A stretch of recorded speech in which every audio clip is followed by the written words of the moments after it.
আসসালামু আলাইকুম রহমতুল্লাহি ওবরকাতুহু। সম্মানিত দর্শক, বিএনপির রাজনীতি নিয়ে, রাজনীতির ভবিষ্যৎ নিয়ে এবং আগামীতে যে নির্বাচন, সম্ভাব্য নির্বাচন, সেই নির্বাচনে বিএনপির ভবিষ্যৎ নিয়ে সংক্ষেপে আপনাদের সঙ্গে আলোচনা করব। যদি এই সময়ের অর্থাৎ ২০২৫ সনের জুলাই এবং আগস্টের বিএনপির বাস্তব অবস্থা দেখেন, তাহলে বিএনপির যে ভবিষ্যৎ এটাকে মূল্যায়ন করার জন্য আপনাকে বিএনপির কর্মকাণ্ডকে দুই ভাগে বিভক্ত করতে হবে। প্রথম কর্মকাণ্ডটি হলো রাজনীতি, বিএনপির রাজনীতি। আর দ্বিতীয় যে কর্মকাণ্ড, সেই কর্মকাণ্ডটি হলো একটা ইলেকশনে অংশগ্রহণ করা। তো ইলেকশন বলতে যেটা বোঝায় সেটা হলো রাজনীতির একটা চূড়ান্ত ফলাফল, এবং এটাকে আপনি অনেকটা যুদ্ধের সঙ্গে তুলনা করতে পারেন। এটাকে অনেক সময় আপনি একটা প্রতিযোগিতামূলক খেলার সঙ্গে তুলনা করতে পারেন, যুদ্ধ এবং খেলা। তো যুদ্ধ করার জন্য আপনাকে যুদ্ধাস্ত্র লাগবে, কৌশল লাগবে, শক্তি লাগবে, জনসমর্থন লাগবে। মানে আপনি যে যুদ্ধ করবেন, আপনার প্রতি যদি পাবলিক সাপোর্ট না থাকে, তাহলে আপনি যুদ্ধে জয়লাভ করার পরেও সাস্টেন করবেন না। যেমন বিখ্যাত যুদ্ধ, দ্য ব্যাটেল অফ গাউগেমেলা। তো এই যুদ্ধ আলেকজান্ডার করেছিলেন পারস্যে গিয়ে, এবং সেই যুদ্ধে তিনি জয়লাভ করেছিলেন। মাত্র তার সৈন্যবাহিনীতে সংখ্যা ছিল ৬০,০০০, আর প্রায় প্রতিপক্ষে পারস্য সম্রাট দ্বিতীয় দারায়ুস, তার সৈন্য সংখ্যা ছিল ৩,০০,০০০।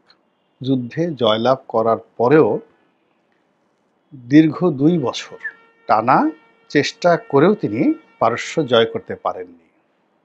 এর কারণ হলো জনসমর্থনটা ছিল 100% সেই সম্রাট দারায়ুসের প্রতি। ফলে কি হলো, তাকে পারস্য ছেড়ে চলে আসতে হলো মিশরে। তো তিনি পারস্য ছেড়ে মিশরে আসলেন। তারপর সেই ব্যাবিলন জয়ের চেষ্টা করলেন, ইরাক জয়ের চেষ্টা করলেন। তারপর তিনি চেষ্টা করলেন সেই আজকের যে জেরুজালেম, এই অঞ্চল, কিন্তু সেখানে তিনি টিকতে পারেননি। এই কারণে যে জনসমর্থন ছিল না। তো সেই অর্থে যুদ্ধ করার জন্য আপনার জনসমর্থন দরকার হয়। তিনি ভারতবর্ষে এসেছিলেন, কিন্তু জনসমর্থন তিনি পাননি। ফলে তার যে রাজত্ব, সেই রাজত্ব টিকেনি। তিনি দুনিয়া জয় করেছিলেন, কিন্তু তিনি টিকাতে পারেননি। তো এই যে তার যে একটা ভবিষ্যৎ আমাদের জন্য, তার যে ইতিহাস, সেটা ভবিষ্যৎ প্রজন্মের জন্য লিখিত। এখন বিএনপিতে আগামীতে নির্বাচন করবে, নির্বাচনে ২০০ আসন জয়লাভ করবে, যা কিছু করবে, তার জন্য যে ইতিহাস, সেই ইতিহাসটা ভিন্ন ইতিহাস। সেই ইতিহাসে যাওয়ার জন্য এখন তার যে পরীক্ষা, সেটা হলো রাজনীতি। তো এই যে রাজনীতি বিএনপি এখন করছে, সেই রাজনীতিতে গত ১১ মাসে ক্রমাগতভাবে বিএনপি শুধু পরাজিত হচ্ছে। বিএনপি একের পর এক ধরা খাচ্ছে। তার যারা রাজনৈতিক প্রতিপক্ষ, তাদের কাছে ধরা খাচ্ছে, সরকারের কাছে ধরা খাচ্ছে, তার যারা বন্ধু, তাদের কাছে ধরা খাচ্ছে। এমনকি বিএনপির যে অভ্যন্তরীণ যে দ্বন্দ্ব এবং সংঘাত, এটা সংক্রান্ত যে ভাতৃঘাতী রাজনীতি, এখানেও বিএনপি মারাত্মকভাবে ক্ষতিগ্রস্ত হচ্ছে। ফলে এই রাজনীতি যদি চলতে থাকে আরও ৬ মাস, তাহলে সামনে নির্বাচনে যে প্রতিদ্বন্দ্বিতা বা যুদ্ধ, ওই শক্তি মূলত বিএনপির থাকবে না, একেবারেই থাকবে না। তো সেই যে জায়গাটি, সেই জায়গাটি নিয়ে মূলত সংক্ষেপে আপনাদের সাথে আলোচনা করার চেষ্টা করব। আপনি যদি বিএনপি রাজনীতির যে ভুল এবং ভ্রান্তি, সেই ভ্রান্তি হলো শুরু হয়েছে কিন্তু এই জুলাই আগস্ট বিপ্লবে যেদিন শেখ হাসিনা পালালেন, সেদিন থেকে। অর্থাৎ গণঅভ্যুত্থান বলেন, আন্দোলন বলেন, জুলাই আগস্ট বিপ্লব বলেন, ওখানে তাদেরকে সমর্থন দেওয়া, এটা ছিল বিএনপির একটা যাকে বলা হয় রাজনৈতিক কৌশল। কিন্তু তারা যে জয়লাভ করবে, তারপরে তাদেরকে যে লজিস্টিক প্রকাশের সাপোর্ট দিয়ে সামনে রাজপথে নামতে হবে, এই কাজটি কিন্তু বিএনপি করতে পারেনি, অর্থাৎ এই সাহসটা তারা নিতে পারেনি। এর কারণ হলো শেখ হাসিনার বিরুদ্ধে ১৫ বছর লড়াই সংগ্রাম করে তারা শুধু বারবার পরাজিত হয়েছে, ক্ষতিগ্রস্ত হয়েছে, এবং প্রতিটি ক্ষেত্রে তারা শেখ হাসিনা দ্বারা এত কিছু মানে জুলুম অত্যাচারের শিকার হয়েছে যে এক একটা সমাবেশ হয়েছে, একটা আন্দোলন হয়েছে, এবং তারপরে হাজারখানেক মামলা এবং মহা সর্বনাশের মধ্যে তারা কিন্তু পড়ে গেছে। এজন্য এই যখন জুলাই আগস্ট বিপ্লব তুঙ্গে, তখন তারা সিদ্ধান্ত নিতে পারেনি, তারা শুধুমাত্র মোরাল সাপোর্ট দিয়ে গেছে। এর কারণ হলো তাদের বিশ্বাস ছিল যে যদি এই ছাত্র জনতা ফেল করে, তাহলে এদের যতটা না ক্ষতি হবে, বিএনপির তার চেয়ে বেশি ক্ষতি হবে। এবং ওই সময়টাতে বিএনপির যারা শীর্ষ নেতৃবৃন্দ ছিলেন, তাদের মধ্যে নিদারুণ দ্বিধাবিভক্ত ছিল যে আমরা যে তাদেরকে নৈতিক সমর্থন দিলাম, এটা ঠিক হলো কিনা, এটা ঠিক হলো কিনা। ফলে কি হলো, অল অন এ সাডেন যখন শেখ হাসিনা পরাজিত হলেন, তিনি চলে গেলেন, যে ভ্যাকিউমটা তৈরি হলো, ওটার জন্য বিএনপির কোনো মানসিক প্রস্তুতি ছিল না, কোনো রাজনীতি ছিল না। ফলে কি হলো, যখন ক্যান্টনমেন্টের জেনারেল ওয়াকারুজ্জামান সব রাজনৈতিক নেতাদেরকে ডাকলেন, তখন বিএনপি বুঝতে পারলো না যে তারা বিএনপি ভবিষ্যতে তারা দেশ পরিচালনা করবে এবং তাদের কাছে জেনারেল ওয়াকারুজ্জামানকে আসতে হবে। ওই বিশ্বাসটা তাদের ছিল না। তারা জুনায়েদ সাকি, তারা ববি হাজ্জাজ, তারা আন্দালিব রহমান পার্থ, তারা এনসিপির এই যারা নেতৃবৃন্দ নাহিদ, তারপরে শেষে জামাত ইসলামী, মানে তাদের সম পর্যায়ে তারা নিজেদেরকে নামিয়ে আনলো, এবং বিএনপি নেতারা ওখানে গেলেন। ওখানে গিয়েও তারা কোনো সিদ্ধান্ত নিতে পারলেন না যে তারা কি জাতীয় সরকার হবে, ওখানে কি তাদের লোক থাকবে, নাকি বিপ্লবী সরকার হবে, কিচ্ছু তারা সেদিন সিদ্ধান্ত নিতে পারলেন না। জাস্ট আনাকুম জানাকুম, অর্থাৎ সেখান থেকে ৫ তারিখ থেকে শুরু করে ডক্টর মোহাম্মদ ইউনূসের ক্যাবিনেট গঠন পর্যন্ত বিএনপি সিদ্ধান্তই নিতে পারেনি। অথচ এই সময়টিতে ছিল তাদের জন্য রাজনীতির অগ্নি পরীক্ষা। সেই অগ্নি পরীক্ষা যদি তারা পাশ করতেন, তাহলে আজকে পুরো পরিস্থিতি তাদের নিয়ন্ত্রণে থাকতো। গেল এক।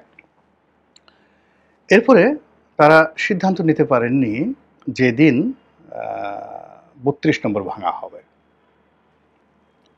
এবং ৩২ নম্বর যেদিন ভাঙা হবে সেদিন তারা সিদ্ধান্ত নিতে না পারার কারণে তারা বেহেশত এবং দোজখ, তারা আওয়ামী লীগের বিরুদ্ধেও যেতে পারেননি, এনসিপির বিরুদ্ধেও যেতে পারেননি। তারা যারা ৩২ নম্বর ভেঙেছে তাদের পক্ষ অবলম্বন করে তারা উল্লাস করতে পারেননি। আবার তারা জেনারেল ওয়াকারুজ্জামান, ক্যান্টনমেন্ট, আইনশৃঙ্খলা রক্ষাকারী বাহিনী থেকে শুরু করে তাদের যে পক্ষে স্ট্রংলি দাঁড়িয়ে তারা এটা প্রতিহত করতে পারেননি।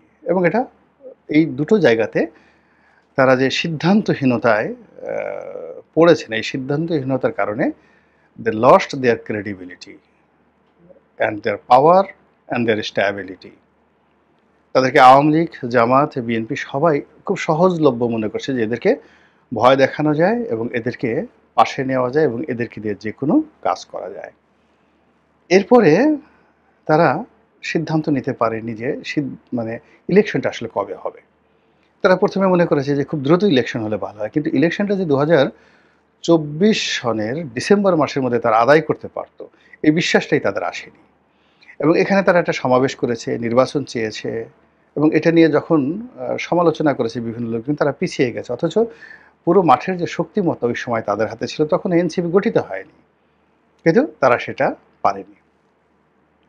এরপর যখন ২০২৫ সন হলো, ২০২৫ সনের পুরো জমানাটা, অর্থাৎ জানুয়ারি, ফেব্রুয়ারি, মার্চ, এপ্রিল, এটা জামাতের যুগ, এটা এনসিপির যুগ। জামাত এখানে যেভাবে নিজেদেরকে গুছিয়ে ফেলেছে, তার কাউন্টারে বিএনপি শুধুমাত্র হারিয়েছে এবং হারাতে তারা তাদের বিশ্বাস হারিয়েছে, আস্থা হারিয়েছে, আর একই সঙ্গে স্বপ্ন বেড়েছে তাদের, এবং অহমিকা বোধও তাদের বেড়েছে।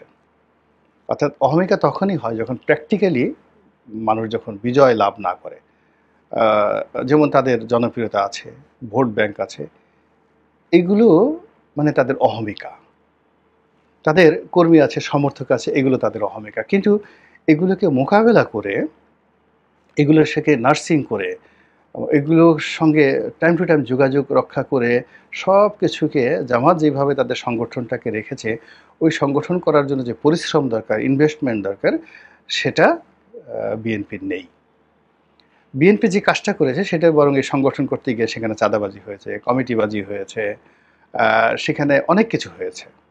তো এইগুলো অনেক কিছু হওয়ার ফলে কি হলো, নেতাকর্মীদের মধ্যে বিভেদ তৈরি হয়েছে। সেই বিভেদটা এই ক্ষমতার সময় এসে যারা ১ কোটি টাকা দিয়ে একটা কমিটির প্রেসিডেন্ট সেক্রেটারি হয়েছে, তারা জাস্ট ১ ঘন্টা সময় দেয় নাই বিএনপিকে। তারা সেই টাকা তোলার জন্য চাঁদাবাজি শুরু করেছে।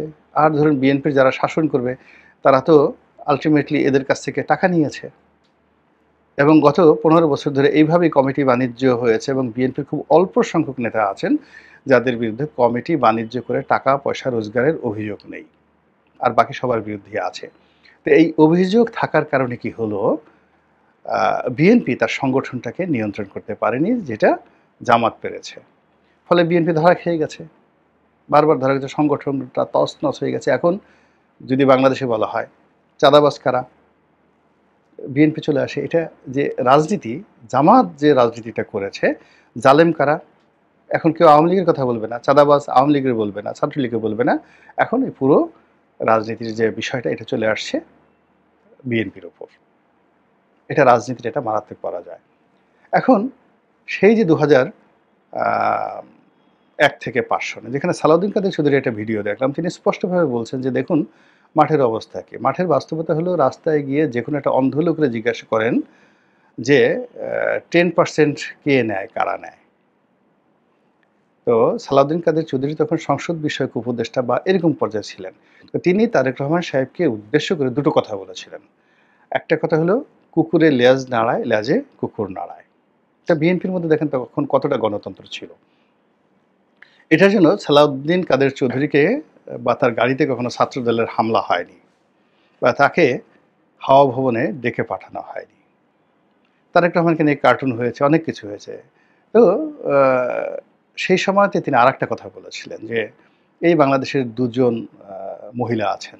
এক মহিলা তার বাবার প্রেমে অন্ধ, আর এক মহিলা আছেন সে তার সন্তানদের প্রেমে অন্ধ। সন্তানদের ব্যাপারে তার কাছে কোনো কথাই বলা যায় না।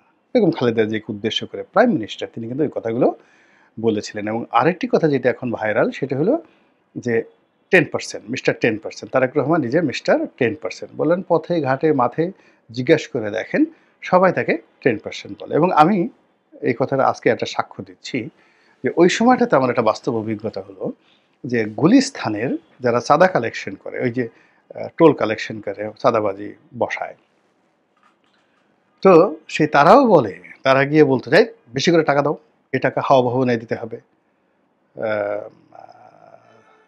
চাঁদাবাজ মানে চাঁদা তারেক রহমানকে দিতে হবে, এই কথা বলে তারা চাঁদা কালেকশন করতে। ফলে কি হলো, গুলিস্তানের সাধারণ মানুষের মধ্যে এই জিনিসটা চলে গেল। এরপর আর একটা খুব গোপন কথা বলি, যেটা গিয়াসউদ্দিন আল মামুন সাহেব আমাকে বলেছেন জেলখানাতে। দেখেন কিভাবে দুর্নাম বদনাম ছড়িয়ে পড়ে, এবং তারেক রহমান সাহেবকে এই জিনিসগুলো জানতে হবে। সেটা হলো নাজমুল হুদা সাহেব। নাজমুল হুদা সাহেব তিনি যোগাযোগ মন্ত্রী, এবং তিনি তারেক রহমান সাহেবের মেন্টর হিসেবে তখন খুবই প্রভাবশালী। যোগাযোগ মন্ত্রণালয়ে বিশাল ব্যাপার।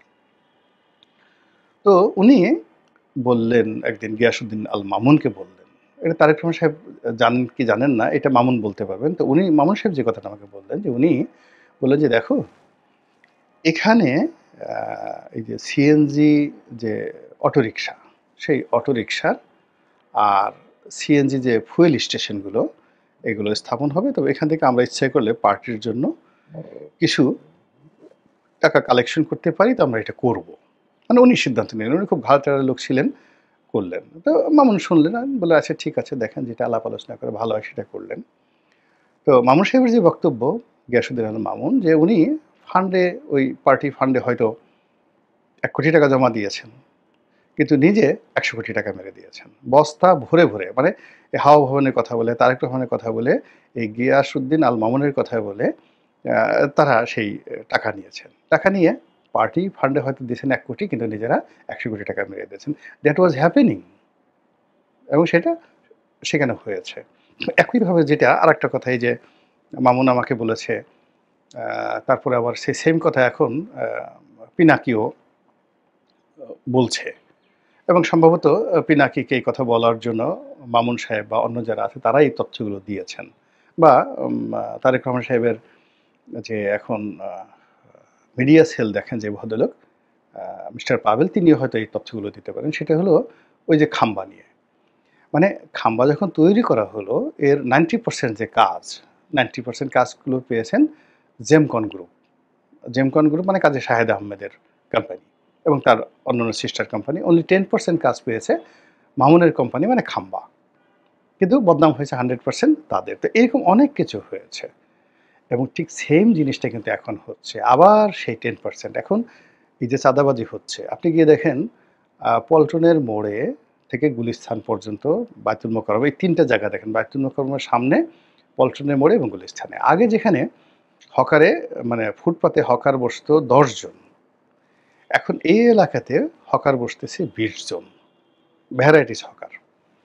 প্রতি হকারে আগে যাদের কাছ থেকে চাঁদা নেওয়া হতো 100 টাকা আওয়ামী লীগ জমানাতে, এখন চাঁদা নেওয়া হচ্ছে 500 টাকা পার ডে।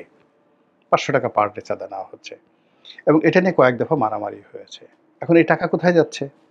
ওই যে আগের বলতেছে যে হাওয়া ভবনে যাচ্ছে বা 10%-এর কাছে যাচ্ছে, এবং আবার সেই তারেক রহমানের বিরুদ্ধে 10% বদনাম চলে আসছে, এবং পুরনো ভিডিওগুলো সামনে চলে আসছে। It means it's a politics, মানে বিএনপির বিরুদ্ধে পলিটিক্স, এবং সেই পলিটিক্স আজকের দিন পর্যন্ত একেবারে সেই লন্ডনে তারেক রহমান, ডক্টর ইউনূসের বৈঠক, তারপরে শেষে এরশাকের মেয়র পদ দাবি করা, সেখানে আদালতের রায়, তারপরে শেষে সেখান থেকে আবার উইথড্র করা, এই পুরো অন্ততপক্ষে 100 পলিটিক্স হয়েছে প্রতি মাসে, এবং এখন হচ্ছে। প্রতিটি পলিটিক্সে বিএনপি ধরা খেয়েছে, এবং এই যে গোপালগঞ্জের যে পলিটিক্স হলো, এই গোপালগঞ্জের পলিটিক্সে বিএনপি ধরা খেয়েছে। তারপরে এই যে মিটফোর্টের যে পলিটিক্স, সেখানে বিএনপি ধরা খেয়েছে। প্রত্যেকটা ক্ষেত্রে বিএনপি ধরা খেয়েছে। এখন তাদেরকে শিবিরের সাথে, এনসিপির সাথে তাল মিলিয়ে, সামঞ্জস্য রেখে, তাদেরকে ভয় করে, সমীহ করে রাজনীতি করতে হচ্ছে। একটা সমাবেশ হয়তো করছে, ওখানে যুব দলের কিছু নেতা মিছিল করছে, মিটিং করছে, কিন্তু এগুলো পলিটিক্স হচ্ছে না। তারা পারছে না শিবিরের সাথে, তারা পারছে না জামাতের সাথে, তারা পারছে না এনসিপির সাথে, তারা পারছে না ডক্টর ইউনূসের সাথে, তারা গোয়েন্দা সংস্থাগুলোর সাথে পারছে না। পুরোটাই এই রাজনীতির ফেল। ফলে তারা কি পারবে? সেটা হলো একমাত্র নির্বাচন, যদি 3 মাসের মধ্যে, 2 মাসের মধ্যে নির্বাচন হয়, নির্বাচনে তারা পারবে। নির্বাচনে তাদের সঙ্গে কেউ পারবে না। কিন্তু ওই নির্বাচনের দিকে যেতেই পারবে না, তার আগে যে পলিটিক্সগুলো, সেই পলিটিক্সগুলো করে ওই যে নির্বাচনের যুদ্ধের ময়দান, প্রতিদ্বন্দ্বী ময়দানটা বিএনপির জন্য এতটা ডিফিকাল্ট হয়ে পড়বে, বিএনপির প্রার্থীরা মাঠে দাঁড়াতেই পারবে না মুখ নিয়ে। কাজেই এই সমস্যা কিভাবে বিএনপি সমাধান করবে, এটা বিএনপির বিষয়। আল্লাহ আমাদের সবাইকে হেদায়েত দান করুন এবং হেফাজত করুন। আসসালামু আলাইকুম রহমতুল্লাহি ওয়া বারাকাতুহু।